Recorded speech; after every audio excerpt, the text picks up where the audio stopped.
Често ме питате как да се ориентирате за напредъка на детето си по английски. Според мен има три важни критерия. Първият е спокойствието, с което то учи и ходи на уроци. Вторият е самостоятелността. Ако желае да се подготвя самостоятелно вкъщи или в класа все по-самостоятелно, това е много добър знак.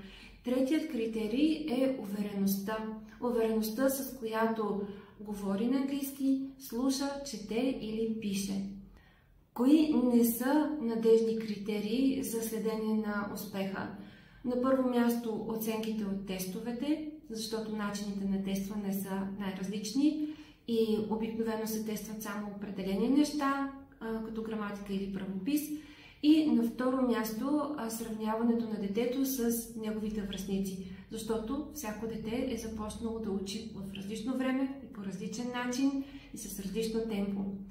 Това, което е най-важно според мен като преподавател, е да даваме безусловно подкрепа на детето си по пътя, защото ученето на чужд език е дълъг и не винаги много лесен път.